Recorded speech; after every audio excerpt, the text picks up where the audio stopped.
নমস্কাৰ মিডিয়া বন্ধুসকল আটাইলৈ আমাৰ আন্তৰিক শুভেচ্ছা আবেদন থাকিল। আজি আকৌ এবাৰ আপোনালোকৰ ওচৰলৈ আহিছোঁ। ইতিমধ্যে আমি 6জন কেণ্ডিডেটৰ লিষ্ট ঘোষণা কৰিছিলোঁ। অৰুণাচল, ডিফু, দৰং, ওদালগুৰি, আকৌ আমাৰ কোকৰাঝাৰ, তাৰপিছত পানাঘাট আৰু উৰিষ্যাৰ 2জন। আজি আকৌ আমি প্ৰায় 10জন কেণ্ডিডেট। ইয়াৰ ভিতৰত আমাৰ নগৰৰ পৰা আমি ফৰ্মেলি কালি হ'ব, তথাপিও আজি আমি জনাব লাগিছোঁ আমাৰ এখেত ইঞ্জিনিয়াৰ আবুল হুইছুম মহম্মদ গাইহান উদ্দিন, তেখেত এজন সমাজকৰ্মী, শিক্ষাৰ লগতো জড়িত। তেখেত আমাৰ গাইহান উদ্দিন, তেখেত আমাৰ নগাঁৱৰ পৰা কেণ্ডিডেট প্ৰত্যাশী আৰু কালি ফৰ্মেলি এটা ঘোষণা হৈ যাব। আজি মই তেখেতক ইয়াতে চিনাকি কৰি মাতি আনিছোঁ। ইয়াৰ লগতে আমাৰ বিশেষকৈ ইউপিৰ পৰা 7জন কেণ্ডিডেট আছে। ৰাম নিবাস গং, গাজীপুৰ কনষ্টিটুৱেন্সি, ভৰতলাল গং, মিৰ্জাপুৰ কনষ্টিটুৱেন্সি, মহাদেৱ গৌল,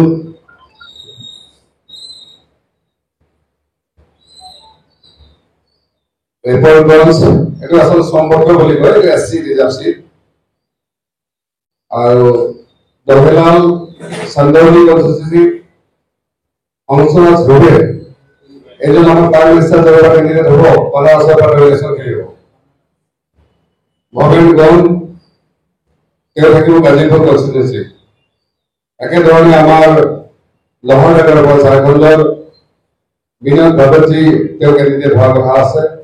একেধৰণে শ্ৰীনগৰ 2 নম্বৰ যিটো কনষ্টিটুৱেন্সি আছে, তাত আমাৰ মহম্মদ ইউছুফ ভাট থাকিব কেণ্ডিডেট।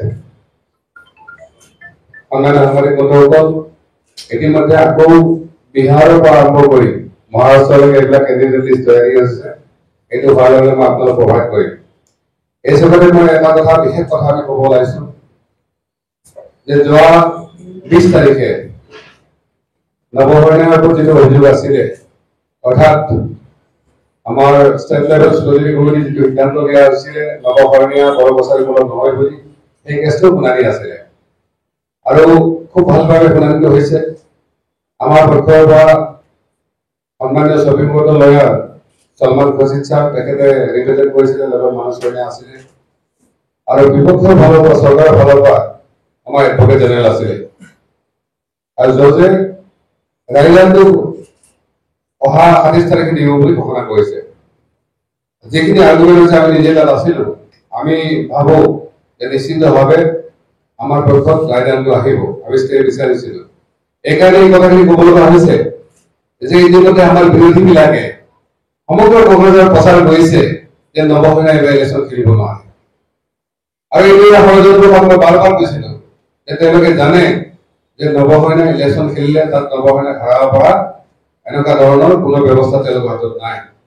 যাৰ কাৰণে বিৰোধী যিবিলাক আছে প্ৰতিবিলাকে তাত মানে নৱকৰ্ণীয়া যাতে ইলেকশ্যনত নহয়, কেছত হাৰি যায়, এইটোৰ কাৰণে তেওঁলোকে কিন্তু ভগৱানৰ ওচৰত আশীৰ্বাদ বিচাৰিছে বা তাৰ কাৰণে যিখিনি কৰাৰ প্ৰয়োজন আছে তেওঁলোকে কৰিছে।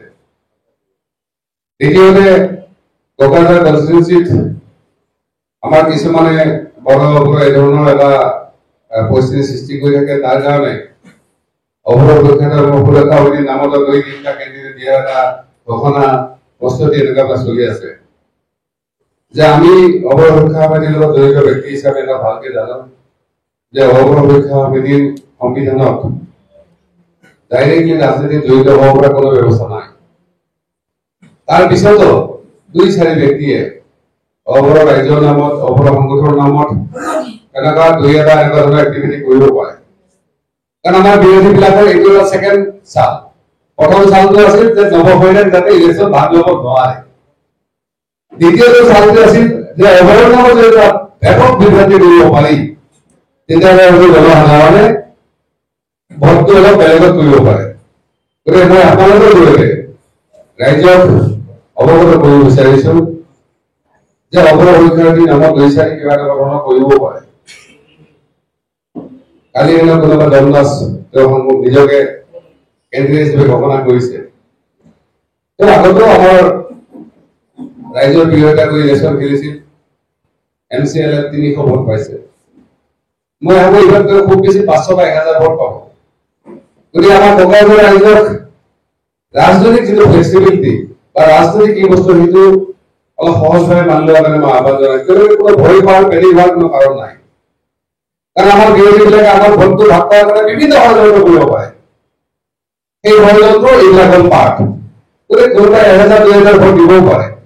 যেনেকে আজি কংগ্ৰেছৰ কেন্দ্ৰীয় হৈছে লম্প মাৰিছে। আমি কৈছো কেন্দ্ৰীয় কংগ্ৰেছৰ কেন্দ্ৰীয় এইবাৰ খুব বেছি 10 বা 15,000 ভোট দিব।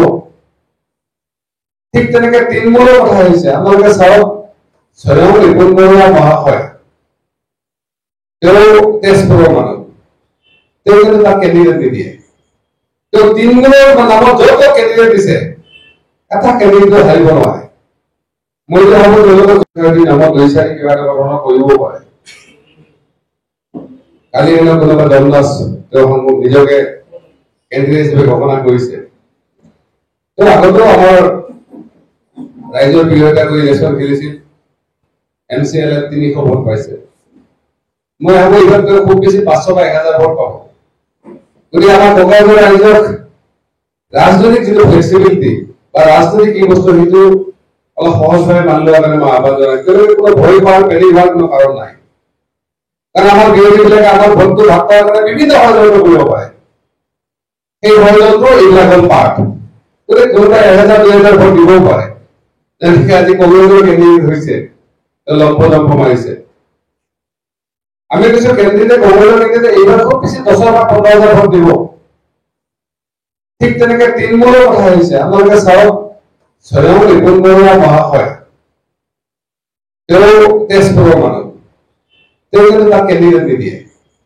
তেওঁ তৃণমূলৰ নামত য'ত কেন্দ্ৰীয় দিছে এটা কেন্দ্ৰীয় হাৰিব নোৱাৰে।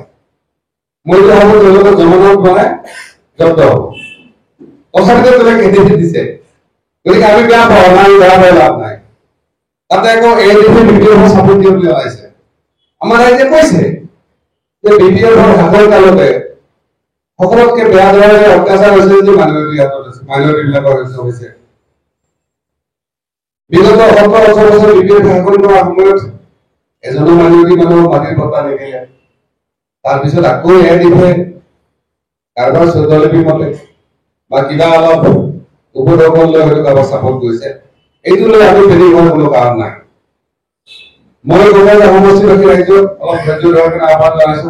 ৰিজাল্ট নিশ্চয় আপোনালোকৰ পক্ষত আহিব। দ্বিতীয়তে, ধৰ্মৰ নামত, জাতিৰ নামত, কোনোবা বড়ো ঘৰৰ নামত কোকৰাঝাৰ এইবাৰ ভোট ডিভিজন নহয়। ইতিমধ্যে বড়ো ভাইসকলে বহুতে আমালৈ কণ্টেক্ট কৰিছে। তেওঁলোকে কৈছে আমি বিনা আচৰতে খোলাকে এইবাৰ নৱমনে চাপৰ্ট কৰিম। কেৱল কাউন্সিল বনোৱাৰ সময়ত আমি যাতে একেলগে কাউন্সিলখন ল'ব পাৰো। আৰু আমাৰো বড়ো কাজিয়া নহয়, বড়ো মাজত সংঘাত শেষ কৰাৰ আমাৰ পলিচি। সেইকাৰণে সকলোকে আহ্বান জনাইছো যাতে এইবাৰ কোকৰাঝাৰ নিৰ্বাচনটো সকলোৱে নৱসেনাৰ পক্ষত থিয় দিয়ে, মতলব ৰাইজৰ পক্ষত থিয় দিয়ে। আৰু ভৱিষ্যতে কোকৰাঝাৰৰ পৰা আৰু যাতে কেতিয়াও আমি বুলেটৰ আৱাজ শুনিব লগা নহয়, চিৰদিনৰ কাৰণে যে চিৰশান্তি আমি প্ৰতিষ্ঠা কৰিব পাৰো, সেইটো যাতে আমাৰ সকলোৰে লক্ষ্য হয়। মই আজি ৰাতিপুৱা দিল্লীৰ পৰা ফ্লাইটৰ পৰা নামি নিউজত দেখিছো আমাৰ ব্ৰহ্মপুত্ৰ ডাঙৰীয়া আহিলে ক'ৰবাত কৈছে যে এইবাৰ নৱসেনাৰ বড়ো ৰাজনীতি নচলে। চাওক, বড়ো ৰাজনীতি মই কেতিয়াও নকৰো, কৰাৰ কোনো প্ৰয়োজনে নাই। আমি নিজে ট্ৰাইবেল মানুহ হৈ আমি ট্ৰাইবেল হৈ কেলে কাম কৰিম, নিশ্চয় কৰাৰ কথা নাহে। কিন্তু তাৰ মানে এইটো নহয় ইয়াত থকা জনগণৰ ৰাইজৰ যিখিনি অধিকাৰ, সেইখিনি মৰ্যাদা, তাৰ পক্ষত আমি থিয় দিম, তাৰ পক্ষত মাত নামাৰিম। আমি সৰবাৰ কৈছো আমি এইখিনি মানুহৰ পক্ষে আছো, পক্ষে মাত দিম, যাতে তেওঁলোকে ভাৰতৰ নাগৰিক হিচাপে তেওঁলোকৰ ভূমি অধিকাৰৰ পৰা, ভাষা অধিকাৰৰ পৰা, চাকৰি কৰাৰ অধিকাৰৰ পৰা, বিভিন্ন সংস্থাপনৰ অধিকাৰৰ পৰা, বিভিন্ন সা-সুবিধাৰ পৰা অধিকাৰৰ পৰা সেই অধিকাৰ যাতে তেওঁলোকে পায়। আৰু সকলোকে যি কথাটো যে যদিও ৰাইজৰ যদি বাকী আছে, মই অলপ সামাজিক কথাখিনি কৈ দিছো যে এটা কথাতে নৱসেনাত কোৱা হৈছে যে নৱভাঙাৰ দেউতাকৰ দেউতাক হেনো সৰুগছ আছিলে। আমাৰ এডভোকেটে বাৰে বাৰে কোৰ্টত কয় যে সৰুগছবোৰৰ কাৰণতে ট্ৰাইবেল নহয়। আমি এটা কথা আপোনালোকে যদি জানিব বিচাৰো যে সৰুগছ বুলি অসমত কোনোবা জাতি আছে নেকি? ইয়াত আপোনালোকে সকলোকে জনাব পৰা ব্যক্তি সৰুগছ বুলি অসমত কোনো জাতি নাই। কেৱল দাৰ, ডেকা, শৰণীয়া, হাজৰিকা, বৰদা, মহৰীয়া ভৰি লেখা কিছুমান মানুহৰ মাটিৰ কাগজ বিলাকত মোটামুটি 30 সেটেলমেন্টত সৰুগছ বুলি লিখি দিয়া হৈছে। আৰু এইখিনি মানুহ লিখি দিয়া হৈছে যিখিনি মানুহ কছাৰীৰ পৰা অসমীয়া জাতি গঠন প্ৰক্ৰিয়াত তেওঁলোকে অংশগ্ৰহণ কৰিছিল। মিলিন্দী মোহন চৌধুৰীৰ নিচিনা স্বনামধন্য সাহিত্যিক এইসকলৰ পৰা ওলাইছিলে। তাৰমানে কি তেওঁকো আমি আজি এই কাঠগড়াত খাৰা কৰাম নেকি? বহুজন এমএলএ ইভেন ভাল স্বাধীন হোৱাৰ আগৰ পৰা এমএলএ আছিলে, তেওঁলোকে লাষ্ট ডেকা লিখিছিলে। স্বয়ং জালুকবাৰী এমএলএজন আছিলে, কলাইগাঁও আছিলে, বৰমা আছিলে, চাপৰি আছিলে। আজি তেওঁলোককো আমি খাৰা কৰাব নিদিয়া আদালতত। মহামূল্যকৰ এইটো কথাই কৈছে যে এওঁলোক ক'ত আছে? ময়ো কৈছে এওঁলোক ক'ত হয়, এওঁলোক ট্ৰাইবেল হয়নে নহয়। আৰু যদি নৱভাঙাৰ ব্যক্তিগত কেছ কৰা আছে, ঠিক আছে, নৱভাঙাৰ দেউতাকে লিখা পঢ়া নাজানিছিল, নৱভাঙাৰ দেউতাকৰ দেউতাকে লিখা পঢ়া নাজানিছিল, তেওঁলোকৰ কাগজত কোনে লিখিছিল সৰুগছ বুলি। তাৰমানে তেওঁলোকে জানিছিল যে থাৰ্ড জেনেৰেশ্যন হয়তো কোনোবা এওঁলোকৰ পইচা নমাব আৰু তেওঁলোকে এনেকে কাঠগড়াত খাৰা কৰিবলৈ বিচাৰ বদনাম দিব লাগিব। এইটো সময়তকৈ 20 বছৰ আগতে কৰা হৈছিলে। মই তেনেকে ক'ব লাগিব এতিয়া এইখিনি মানুহ কোন নহয়, সেইটো জবাব তেওঁলোকে দিব লাগিব। আৰু চবতকে ইণ্টাৰেষ্টিং কথা, আমাৰ ট্ৰাইবেল মিনিষ্টাৰ ৰজস্মিকো মহৰীয়ে এমাহ দুমাহ 1 বছৰ পাৰ কৰিলে। তেওঁলোকে এটা কথা আছিল যে তেওঁলোকে এটা ভুল কৰিছিলে, শৰণীয়া কছাৰী বুলি তেওঁলোকে চাৰ্টিফিকেট দিয়াৰ কাৰণে নটিফিকেশ্যন লৈছিলে। তেওঁলোকে জানি বুজি কৰিছিলে এইটো, কাৰণ শৰণীয়া কছাৰী বুলি চেন্ট্ৰেল লিষ্টত কোনো ট্ৰাইবেল মানুহ নাই। তেওঁলোকে মিনিষ্টাৰ হৈছে, তেওঁলোকৰ বিষয়ববীয়াসকলে লাখ লাখ কোটি কোটি টকা দৰমহা লৈ আছে। তেওঁলোকে জানিব লাগিছিল যে শৰণীয়া কছাৰী বুলি যিহেতু কোনো শ্ৰেণীক এছটি কৰা হোৱা নাই, তেওঁলোকৰ কাৰণে নটিফিকেশ্যন কৰিলে সেইটো নিশ্চয় আদালতে। জালুকবাৰী এমএলএজন আছিলে, কলাইগাঁও আছিলে, বৰমা আছিলে, চাপৰি আছিলে। আজি তেওঁলোককো আমি খাৰা কৰাব নিদিয়া আদালতত। মহামূল্যকৰ এইটো কথাই কৈছে যে এওঁলোক ক'ত আছে? ময়ো কৈছে এওঁলোক ক'ত হয়, এওঁলোক ট্ৰাইবেল হয়নে নহয়। আৰু যদি নৱভাঙাৰ ব্যক্তিগত কেছ কৰা আছে, ঠিক আছে, নৱভাঙাৰ দেউতাকে লিখা পঢ়া নাজানিছিল, নৱভাঙাৰ দেউতাকৰ দেউতাকে লিখা পঢ়া নাজানিছিল, তেওঁলোকৰ কাগজত কোনে লিখিছিল সৰুগছ বুলি। তাৰমানে তেওঁলোকে জানিছিল যে থাৰ্ড জেনেৰেশ্যন হয়তো কোনোবা এওঁলোকৰ পইচা নমাব আৰু তেওঁলোকে এনেকে কাঠগড়াত খাৰা কৰিবলৈ বিচাৰ বদনাম দিব লাগিব। এইটো সময়তকৈ 20 বছৰ আগতে কৰা হৈছিলে। মই তেনেকে ক'ব লাগিব এতিয়া এইখিনি মানুহ কোন নহয়, সেইটো জবাব তেওঁলোকে দিব লাগিব। আৰু চবতকে ইণ্টাৰেষ্টিং কথা, আমাৰ ট্ৰাইবেল মিনিষ্টাৰ ৰজস্মিকো মহৰীয়ে এমাহ দুমাহ 1 বছৰ পাৰ কৰিলে। তেওঁলোকে এটা কথা আছিল যে তেওঁলোকে এটা ভুল কৰিছিলে, শৰণীয়া কছাৰী বুলি তেওঁলোকে চাৰ্টিফিকেট দিয়াৰ কাৰণে নটিফিকেশ্যন লৈছিলে। তেওঁলোকে জানি বুজি কৰিছিলে এইটো, কাৰণ শৰণীয়া কছাৰী বুলি চেন্ট্ৰেল লিষ্টত কোনো ট্ৰাইবেল মানুহ নাই।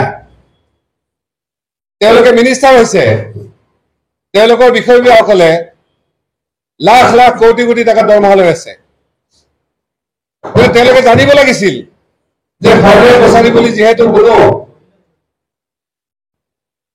শ্ৰেণীক এছটি কৰা হোৱা নাই, তেওঁলোকৰ কাৰণে নটিফিকেশ্যন কৰিলে সেইটো নিশ্চয় আদালতে খাৰিজ কৰিব। অৰ্থাৎ তেওঁলোকে জানি বুজি ভুল কৰিছে।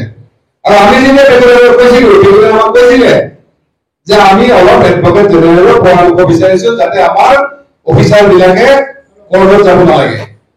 আজি আপোনাৰ ধৰক ইলেকশ্যনৰ নটিফিকেশ্যন দি দিলে, এই যে গাঁৱত জেগা হয়নে লেখা নহ'বলৈ হাজাৰ হাজাৰ লোকে আজি পুলিচ CRP আৰ্মি কেইবা হাজাৰ হয়নে ডেকা ল'ৰা ছোৱালীয়ে ট্ৰাইবেলৰ ফালৰ পৰা তেওঁলোকে চাকৰিত এপ্লাই কৰিছিলে তেওঁলোকৰ চাকৰি নহ'ল কাৰণ তেওঁলোকে ভেৰিফিকেশ্যন নকৰে মেডিকেল কলেজৰ এডমিশ্যন লৈছে গজিবলৈ হোৱাই নলগা হ'ল আকৌ এই পৰীক্ষা ৰিজাল্ট দিব ইলেকশ্যনৰ আগত তেওঁলোকে এডমিশ্যন ল'ব লাগিব তেওঁলোকে এডমিশ্যন ল'ব নোৱাৰিব মই সেইকাৰণে কৈছো তেওঁলোকৰ অলপ স্পীড হওক তেওঁলোকৰ উত্তৰ গৰম হওক তেওঁলোকে যদি চেলেঞ্জ কৰে আমি চেলেঞ্জ কৰিম তেওঁলোকে যি গভীৰ ষড়যন্ত্ৰ কৰিছে এই ষড়যন্ত্ৰৰ জবাব তেওঁলোকে এদিন হ'লেও দিব লাগিব তেওঁলোকে ট্ৰাইবেল সমাজক ভাগি ছিঙি নিজৰ মাজত শত্ৰুতা বনাই সন্মান কৰিব বিচাৰিছে একতা কিন্তু আমি নৱসৰাই দিয়া গোটেই ভাৰতবৰ্ষৰ ট্ৰাইবেল সকলক আনি গৈছো এক লক্ষ্য আগবাঢ়ি গৈছো চাওক ইয়াত ধনস্বৰূপ ছাকচেছ হয় উল্কাৰ কৰা ছাকচেছ হয় নৱসৰাই ছাকচেছ হয় মই আপোনালোকৰ জৰিয়তে কৈছো তেওঁলোকে যিমান ষড়যন্ত্ৰ নকৰক কেলে কোকৰাঝাৰ সমষ্টি ৰাইজৰ নৱসৰাৰ প্ৰতি এইখিনি আস্থা ভৰসা আছে যে সেই ষড়যন্ত্ৰৰ জাল ফালি ওলাই আহি আমি জয়যুক্ত হ'ম সাংবাদিক বন্ধুসকল ইমানতে আৰু আমাৰ ৰায়খন ডাঙৰীয়াক মই কৈছে তেখেতক আজি কালি আমি আনুষ্ঠানিক ঘোষণা হৈ যাব অলপ ফৰ্মেলিটিজ বাকী আছে আমি নগাঁৱত হয়তো ভোটে ক'ব পাৰে এটাই ভয় আছিল যাতে কোনেও ক'ব নোৱাৰে আমাক যে আমি কাৰোবাৰ বিধি আমি ইলেকশ্যন খেলিলে কোনোবা হয়তো ভোটত লাভ অৱস্থা হ'ব পাৰে নেকি আজি নগাঁও সমষ্টি আপোনালোকে জানে যে মাইনৰিটি ডমিনেট সমষ্টি আমাৰ বৰপেটাটো হিন্দু ডমিনেট কৰাৰ পিছত নগাঁৱটো মাইনৰিটি ডমিনেট হয় তাৰে বহু বুদ্ধিজীৱীৰ লগত মই কথা পাতিছো তেওঁলোকেও বিচাৰিছিলে যে মাইনৰিটি ফালৰ পৰা এজন ভাল যদি কেণ্ডিডেট হয় তেওঁ জয়যুক্ত হয় পাৰ্লিয়ামেণ্টত নগাঁও সমষ্টিৰ প্ৰকৃত প্ৰতিনিধিত্ব কৰিব পৰা সক্ষমতা থাকিলে নিশ্চয় ৰাইজে ভোট দিব আৰু তেওঁ যিহেতু এজন ইঞ্জিনিয়াৰ তেওঁ চাকৰি নকৰি ব্যৱসায়ত লাগি গৈছে সফল ব্যৱসায়ী সফল এণ্টাৰপ্ৰেনৰ তাৰ লগতে শিক্ষাৰ ক্ষেত্ৰতো যথেষ্ট অৰিহণা আছে আমি আশা কৰোঁ যে নগাঁৱত বিকল্প হিচাপে ৰাইজক নিশ্চয় ৰাইজে পচন্দ কৰিব কাৰণ ইতিমধ্যে এআইডিএফৰ দুৰ্নাম আছে যে তেওঁলোক বিজেপিৰ অলপ বি টিম নিচিনা কাম কৰে গতিকে আমি ৰাইজে কাক কি ভাবে আমি নাজানো আমি ভাবোঁ আমাৰ কেণ্ডিডেট DSP কেণ্ডিডেট থাকিলে তেওঁক যাতে ৰাইজে সহায় সমৰ্থন কৰে মই এইখিনি আহ্বান জনাইছোঁ আৰু যদি আপোনালোক কিবা সুধিবলৈ আছে নিশ্চয় সুধিব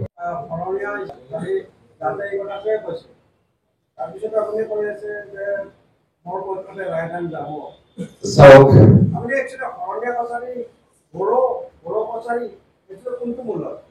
আমি এইটো কথা কোৱা নাই যে আমি বড় কছাৰী ইয়াত কোনো সন্দেহ নাই কাৰণ যিবিলাক দাস ডেকা শৰণীয়া হাজৰিকা মহিলা উভতিলৈকে তেওঁলোকে অসম চৰকাৰে তাহানিৰ পৰাই বড় কছাৰী হিচাপে ৰাভা হিচাপে কছাৰী হিচাপে চাৰ্টিফিকেট দি আহিছিলে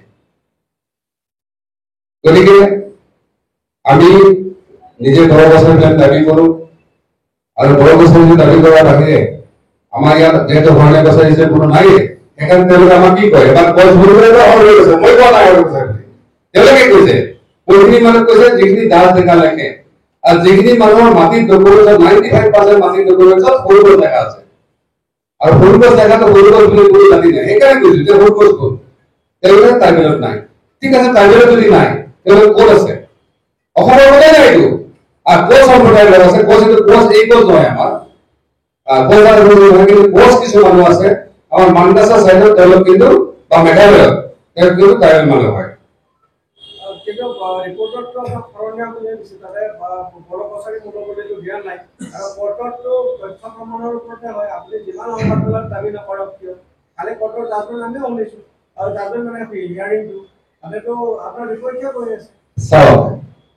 আমাৰ বিপক্ষে ক'ব তাত কোনো সন্দেহ নাই তেওঁলোকে যিটো চাবমিট পঢ়ি পঢ়ি কৈছে দ্বিতীয়তে আপুনি যেনেকে জাজেও কৈছে যে আমিও জানো যে শৰণীয়া কছাৰী ইংলিছত নহয় যাতে বাৰে বাৰে কৈছে আমিতো কোৱা শৰণীয়া কছাৰী কৈছো বৰ কছাৰী হয় তেওঁলোকে কমিটি বনাইছিলে কমিটিত তেওঁলোকে ৰিপৰ্ট দাখিল কৰিছে যেহেতু আপোনালোকে কথাটো কৈছে মই সেইকাৰণে কৈছো যে যিজন গাঁওবুঢ়াৰ পৰা তেওঁলোকে সাক্ষ্য লৈছে সেই গাঁওবুঢ়াজন আছিল বিপিএফৰ কৰ্মী বিপিএফৰ কৰ্মী আমাৰ বিৰুদ্ধে আমাৰ গাঁৱৰ গাঁওবুঢ়াই নহয় গাঁৱৰ গাঁওবুঢ়াজন বনাৰ কাৰণে তেওঁ সাময়িকভাৱে গাঁওবুঢ়া আছিলে 2 নম্বৰতে এজন এপচন লোৱাৰ পৰা লৈছে এপচনটো সদায় আমাৰ বিৰোধী 3 নম্বৰতে আমাৰ সপ্তাহৰ ঘৰ পৰা লৈছে সপ্তাহৰ আমাৰ প্ৰতিনিধি আছিলে তেওঁলোকে আমাৰ বিৰুদ্ধে ক'বই আৰু আমাৰ যিবিলাক ঘৰৰ মানুহ আছে তেওঁলোকে হিষ্ট্ৰীবিলাক ভালকে নাজানে তেওঁলোক সুধিলে শৰণীয়া কছাৰী বুলি ক'ব তেওঁলোকে বেলেগ বুলি নকয় গতিকে এই কথাখিনি আমাৰ যিসকল ট্ৰাইবেল ৰিচাৰ্চ মানুহ আছে তেওঁলোকে জানিব,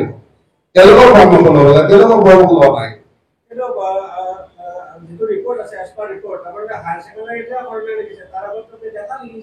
চাওক, এই কথাটো আছিলে হায়াৰ ছেকেণ্ডাৰী নহয়, ক্লাছ 10ত মেট্ৰিক পৰীক্ষা দিয়াৰ আগে আগে তেওঁলোকে ভুল কৰিছে। তেতিয়াহ'লে ঠিক আছে, ক্লাছ 10ত আমি হৰণে লেখা কিহৰ কাৰণে লেখা আছিল বুলি ক'লে আপোনাৰ ট্ৰাইবেল মতলব ইউনিয়ন, তাৰপিছত অসম চৰকাৰ সকলোৱে এটা কথা কৈছিল যে চনোৱাল বিলাকক এই এডভাইচটো চনোৱাল বিলাকক কোৱা হৈছে যে আপোনালোকে মেডিচিনৰ টাইটেল লোৱা সলনি এইখিনি মানে ডান্স জেগা লেখা হলে ফৰ্মুলা লেখক, চনোৱাল লেখক, চনোৱাল লেখক, এই ধৰণৰ পৰামৰ্শ মন নহয় তেওঁলোকৰ, যাৰ কাৰণে সংগঠনৰ মানুহবিলাকে বিভিন্ন সংগঠনৰ মানুহবিলাক তেওঁলোকে কৈছে যে আপোনালোকে ক্লাছ 10তে আপোনালোকে উপাধিটো বদলাই দিয়ক। এই ধৰণে হৈছে, আমি ব্যক্তিগত লেখা কথা নাই, সেই সময়ত আমি একো নাজানো। সেই সময়ত আমি যেতিয়া ক্লাছ 85 দিছে আমি একো নাজানো, তেতিয়া আমাৰ স্কুল বিলাকত তেওঁলোকে জনবস্তি বুলি কৈছে যে আপোনালোকে সৰণীয়া লেখক, নহলে কালি কিন্তু চাৰ্টিফিকেট আপোনালোকে কছাৰী হওক, বড়ো কছাৰী হওক, ৰাভা চাৰ্টিফিকেট আপোনালোকে নাপাব। আৰু মাজে মাজে ট্ৰাইবেল সংগঠনৰ বৈঠক হয়, সৰণীয়া কছাৰী ছাত্ৰ সন্থা থাকে, বিভিন্ন সংগঠনবিলাক থাকে, গোটেইবিলাকৰ সিদ্ধান্ত এইবিলাক হয়। এই কথাটো যাতে এই কথাটোৱে কৈছে যে তেতিয়াহ'লে এই মানুহখিনি দায়িত্ব কোনে ল'ব? চৰকাৰৰ দায়িত্ব আছিলে যে এইখিনি অৰিজিনেল কৰিব, আৰু তাৰ কাৰণে টিআইৰে যদি তেওঁলোকে এটা ৰিচাৰ্চ কৰিব দিলেহেঁতেন যে আচলতে এইখিনি মানুহ ট্ৰাইবেল হয় নে নহয়। মই আপোনাকো সুধিছো, ইয়াত সকলোৱে জানে এইখিনি মানুহ ট্ৰাইবেল হয়, এইটো কথা কথা তেওঁলোকে বড়ো ভাষা কুৱেশ্যন আহিব পাৰে, সৰণীয়া কছাৰী হিচাপে ইংলিছত নহয়, আৰু যদি একোৱে ট্ৰাইবেল নহয় তেতিয়াহ'লে অসম চৰকাৰে কেনে দিল্লীলৈকে পঠাইছে যে সৰণীয়া কছাৰী সৰণীয়া হিচাপে এইখিনি মানুহক দিল্লী চেন্ট্ৰেল লিষ্টত ইনলিষ্টেড কৰিব লাগে। প্ৰশ্নটো আহিছে ট্ৰাইবেল হয় নে নহয়, ট্ৰাইবেলৰ পিছত কোনটো লেভেলত পৰে এইটো চৰকাৰে নিৰ্ধাৰণ কৰিব। যদি চৰকাৰে নকলেহেঁতেন যে আপোনালোকে কছাৰী চাৰ্টিফিকেট লওক, আপোনালোকে বড়ো কছাৰী চাৰ্টিফিকেট লওক, আপোনালোকে ৰাভা চাৰ্টিফিকেট, তেতিয়া কোন ব্যৱহাৰ চাৰ্টিফিকেট লোৱাৰ কাৰণে তেওঁলোকৰ সিদ্ধান্ত ভবাৰ কাৰণে ল'ব পাৰিছে। সেইকাৰণে কৈছে যে অসম চৰকাৰৰ মন্ত্ৰীবিলাকে যিমানে ওপৰলৈকে ঘূৰাব তেওঁলোকৰ মুখত পৰিব।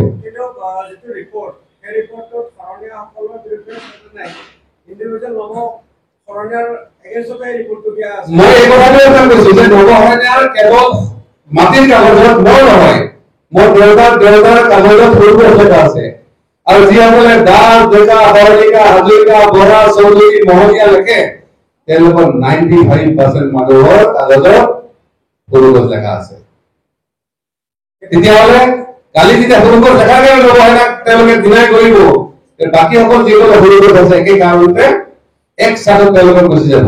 সেইকাৰণে কৈছো অকল নৱশৰণীয়া নহয়, এই গোটেই যিখিনি মানুহ কছাৰী মূলৰ মানুহ অসমীয়াকৰণ হৈছিলে এই গোটেই মানুহখিনিৰ বিৰুদ্ধে গভীৰ ষড়যন্ত্ৰ। কাৰণ ৰমেশ বিহু হওক, উৰ্ফৰ হওক, তেওঁলোকে কেতিয়াও অসমৰ কাৰণে মাতা নাছিলে, তেওঁলোকে সদায় মেইনষ্ট্ৰীমক বাদ দি এটা এৰামতি কৰাৰ কাৰণে তেওঁলোকে সদায় লাগি আছিলে। কিন্তু আপোনালোকে জানিব এই যিখিনি মানুহ ডান্স কাহৰে লেখে আচল মুভমেণ্টৰ পৰা আৰম্ভ কৰিবলৈকে মেইনষ্ট্ৰীমৰ যিবিলাক মুভমেণ্ট আছিল তাত কিন্তু এসকল মানুহ চেক্ৰিফাইচ কৰিছে।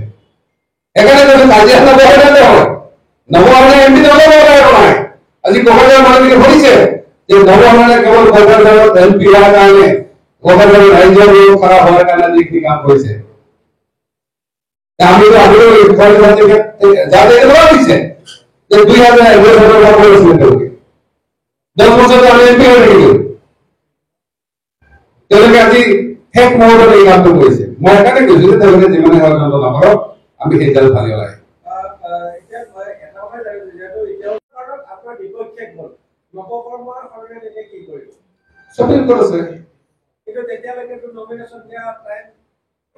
সেইটো কাৰণে আমি জোৰ দি আছো যে আপোনালোকে সোনকালে কৰক। কিন্তু আপুনি আৰু জাজকটো ক'ব নোৱাৰে, তেওঁ 27 তাৰিখে দিছে, তেওঁ নিজেও স্বীকাৰ কৰিছে যে এই যে কিছুমান কথা আপোনালোকে লাষ্ট পৰ্যায়ত দেখিছে যে এজন উকিলে কৈ আছে, তেওঁ আকৌ এডভোকেট জেনেৰেলৰ মানে বিপৰীতে কৈছে, কেতিয়াবা কৈ মানৱী পাতিলৰ কথাটো আমি মানি লৈছো, কেতিয়াবা কৈ মানি লৈছো, হয় নহয়, কনফিউজ নহয় নহয়, কনফিউজ কেন।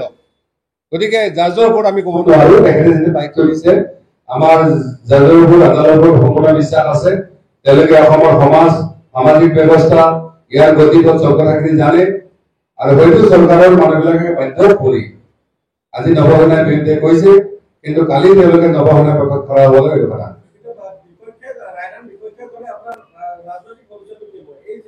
দেখো আমি প্ৰফেচনেল পলিটিচিয়ান নহয় ৰাজনীতি কৰিবলৈ গ'লে আমি বহুত জেগা আছে আমি কেৱল কংগ্ৰেছ আছে শিকিবলৈ এনেকুৱা কথা নহয় মই একেবাৰে কৈছো যে নবসনা তেওঁলোকে তালে তালে গ'লে আমি পাতে পাতে যাম So, itu second third phase. Kita tu seven phase lagi আছে. আজি নবহৰীয়া বা জিএসপি সংগঠন কাশ্মীৰ পৰা কেউ কন্যাগুৰি সকলোতে আছে। আৰু আমাৰ এখিনি আমাৰো আছে যে আমি বেলেগৰ ইলেকশ্যন ভিডিঅ' দেখি আহিব পাৰিম। আমাৰ অসুবিধা নাই। কমছে কম একটি ব্যৱস্থা হৈছে। চাউল শান্তি জলবায়ু আৰু আমাৰ তো হৈ যাব। গতিকে 4, 5, 6, 7 বাকি আপনাৰ একদম বেঙ্গলৰ পৰা ইউপি লৈকে মধ্যপ্ৰদেশলৈকে আছে গতিকে এনেকুৱা বহুত অনিজাম চিট আছে তাত আমি জিকিব পৰা সম্ভাৱনা আছে ঠিক আছে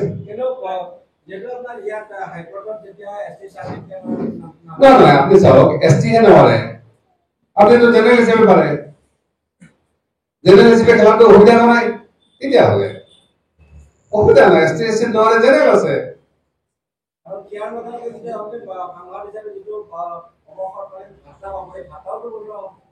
এমপি এজন 25,000 টাকা পেঞ্চন পায় এইটো কি কৰিব আপোনালোকৰ এটা বৈঠকতে এইখিনি পইচা লাগে হয় নহয় এখন নহ'লে বেলেগৰ ঘৰত চাকৰি থাকিম কোম্পানী আছে 5 লাখ দিম মাহত ঠিক আছে আমি নিজৰ কাৰণে এইবিলাক চিন্তা নকৰো নহয় নবসনাৰ দাম ইমান কম নহয় নে যে কেৱল মানে পাৰ্লিয়ামেণ্টৰ মানে পেঞ্চনটো কাৰণে ৰখি আছে আপোনালোকে এমপি পেঞ্চনটো গম নাপায় 25,000 টাকা মাত্ৰ আমাৰ লাইনটো উলিয়াই নহ'ব এক মাহত সেইটোলৈ আমি টেনশ্যন নাই আমাৰ কথা হ'ল কোকৰাঝাৰ ৰাইজে আমাৰ যিটো এমপি বনাইছে ৰাইজে বুজি পাইছে যে কেৱল কোকৰাঝাৰত আমি ষ্টেণ্ড কৰাৰ কাৰণে আমাৰ বিৰুদ্ধে লাগিছে গতিকে আমি কোকৰাঝাৰত খেলিব লাগে খেলি জিকিব লাগে গতিকে চাৰ্টিফিকেট কেঞ্চেল কৰিবলৈ আগতে আমি সেইকাৰণে কৈছোঁ আদালতৰ ওপৰত আমাৰ সেইটো বিশ্বাস আছে ঠিক আছে আপুনি যিটো কথা কৈছে কোৰ্টত আমাৰ পক্ষ ৰাখিছে তেওঁলোকৰ পক্ষ ৰাখিছে মহামান্য জজ মহোদয়ে নিশ্চয় বিবেচনা কৰিব আৰু ইয়াৰ পিছতো বিকল্প আছে ঠিক আছে কাৰণ এই কেছটো সেটেল হোৱা নাই সেটেল হওঁতে টাইম লাগিব